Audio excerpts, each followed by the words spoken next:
سڵاو ڕێز هاوڕێیان ڕوونکردنەوەیەکی کورت لەسەر بابەتی دادگای واشنگتن ئەو سکاڵایە کە ئەم ساڵ مانگی یەک پێشکەشی دادگای واشنگتن کرا لەلایەن سندوقی قوربانیانی کوردستانەوە و هەروەها من و کاک شاخەوان کە دژی حکومەتی هەرێم و دژی ڕژێمی پارتی بارزانی پێشکەشمان کرد. سندوقی قوربانیانی کوردستان بەریدی بە چەند کەسێکی ئەمریکی و ئێمەی کورد بن و کاک شاخەوانیش لەناو کەیسەکەدا کەس کاڵامان پێشکەش کردووە. هەڵبەت لەم چەند ڕۆژی ئەخیرا هەمووان بینیمان میدیای پارتی لە ڕوودا و کوردستان 24 و ئیتر ئەم هەموو دەستگایەش هەواڵێکیان بڵاو کردەوە کە ئەم کەیسە بە تەواوی ڕەفز کراوە. طبعا ئێمە لە هەمان ڕۆژ کاک ڕەشدەرگراوی ڤیدیۆیەکی بڵاو کردەوە و وتی سەبر بکەن شتەکان هەموو بۆ ئێوە ڕۆن دەکەینەوە. دوی مانگی دەی ئەم ساڵ یەکەمین دانیشتنی ئەو دادگایە بوو. هەڵبەت ئەوان سێ جار داوایان کردبوو لە مەحکەمە کە تەئجیلی دانیشتنەکە بکەن، دوا بخرێت. هەروەها داوایان کردبوو کە کەیسەکە بە تەواوی ڕەفز بکرێت. ئەم داواکاریە قبول نەکرا، ڕاستە سێ جار تەئجیل کرا. محکەمە یان دادگای واشنگتن کردیە دوی مانگیدا. لەو دانیشتنەی دوی مانگیدا حەز دەکەم هەندێک ڕوونکردن بۆیەوە بدەم، هەروەها بە بەڵگەوە من حەز دەکەم ئەو قسانە بۆیەوە بکەم، چونکە هەرچی لە دادگاکانی ئەمریکا دەکرێت چ بریارێک دەدرێ هەمووی لە ماڵپەری دادگا بە فەرمی بڵاو دەبێتەوە.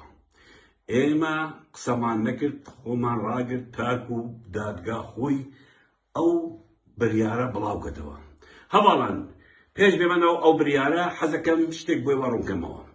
ئێمە نەمانوتووە ئەم دەسەڵاتە دەڕوخێری لەو دادگایە، ئێمە نەمانوتووە مەسعود بارزانی ئەخەینە ناو سجن. ئێمە لە بیدایەتەوە باسمان کرد و هەروەها چەندین راپۆرتی ڤیدیۆشمان بڵاو کردوتەوە لەلایەن سندوقی قوربانیانی کوردستان. قسەمان کردووە کە ئەمە هەوڵێکی یاساییە بۆ سزادانی ڕژێمی پارتی بارزانی و حکومەتەکەیان.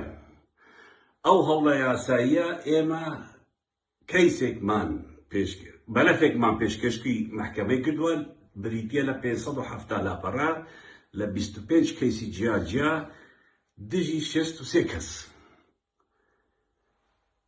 بەڵگەشتمان کۆکردەوە، هەوڵێکمان داوە، ئەو هەوڵە زۆر جدیە، 3 ساڵە کارمان لەسەریدا کردووە و بەردەوام دەبین. ئەگەر فەشەلیش بینین، ئەگەر سەریش نەکرد، خەڵکی تر هەیە بەردەوام دەبێ، خۆمانیش بەردەوام دەبین.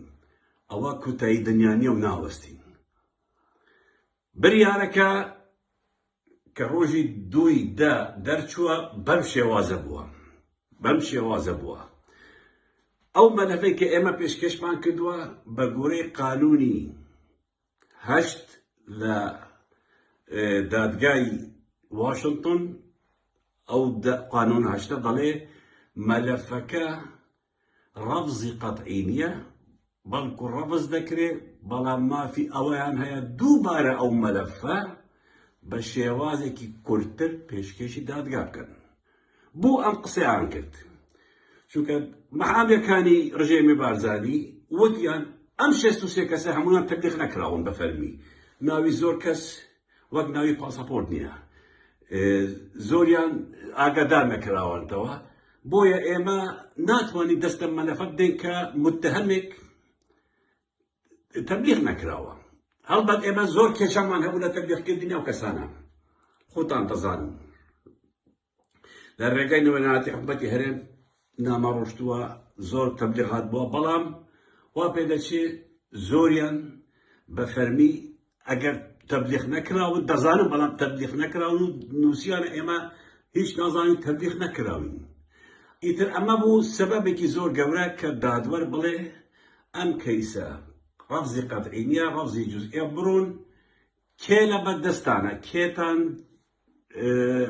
تەبلیغ کردووە، کەیسی ئەوان بوومان دووبارە بێنەوە و ماوەیەکی داوە تا 10/1/2025 ئەبێ ئێمە مەلەفەکە دووبارە پێشکەشی دادگا بکەین.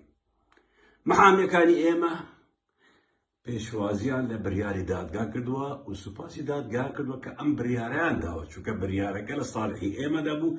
لە هەمان ڕۆژ 3 جار محامیەکانی ڕژێمی پارتی بارزانی داوایان دادوەرکردووە کە کەیسەکە بە قەتعی ڕەفز بکرێت، کە کەیسەکە هەر نەمێنێ. هەر 3 جار داواکاریەکانیان ڕەفز کراوە. داواکاری شێخ باز کەریم ڕەفز کراوە کە ئەو بۆ خۆی محامەیەکی بەتەنیا گرت بوو کە ناوی لەو کەیسە دەربێنن. هەروەها داواکاری ڕێدەر کە کۆمپانیای محامی بارزانیە داواکاریەکانی ئەویش ڕەفز کراوە کە کەیسەکە بە تەواوی نەمێنێ. ئەم بڕیارەی دادگا لە بەرژەوەندی ئێمەدا بووە، چونکە یەک کەیسەکە بە تەواوی ڕەفز نەکراوە ماوە، ئەوە زۆر گرنگە بۆ ئێمە. دووەم،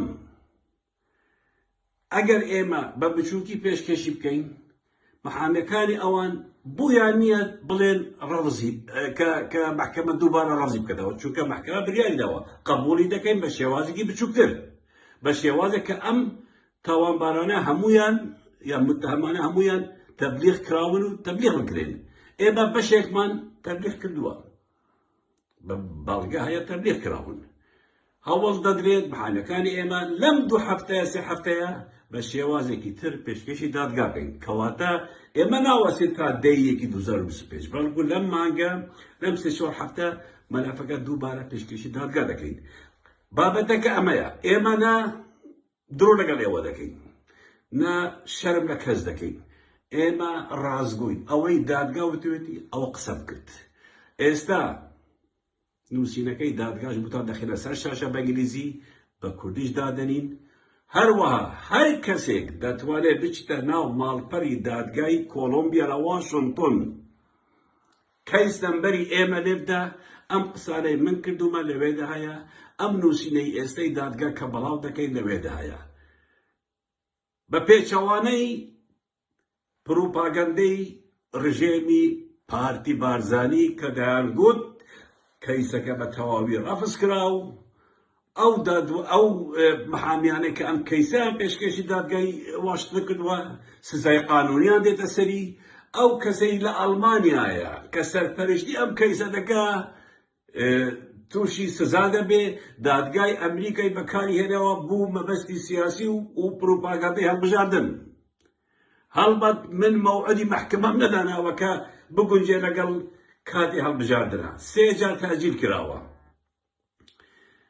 مەبەستێکی سیاسی نییە، مەبەستێکی ئێمە مەبەستێکی مەبدەئیە. ئێمە دیفاع لەو خەڵکە دەکەین کە زوڵمیان لێ کردووە، کە کوژراون، کە ئەشکەنجە دراون، کە گیراون. ئەوانەی بەدەستی ڕژێمی بارزانی شەهید بوونە. ڕژێمی پارتی بارزانی داهاتی ئەم ملەتەیان تاوان کردەوە و بردووانە. ئێمە ئارمانجمان ئەوەیە عەدالەت بچەسپێ، ئارمانجمان ئەوە بە ڕێگای یاسایی مافی ئەم خەڵکە لە ڕژێمی پارتی بارزانی وەرگرین. زۆربەیان گرین کارتی ئەمریکیان هەیە، زۆربەیان جنسیەی وڵاتانی ئەوروپی هەیە، بۆیە پەنامان بردە دادگایەکی ئەمریکی. ئەم هەوڵە سەردەگرێ هەوڵی در هەیە، ئێمەش دەکەین، خەڵکی تر دەکە.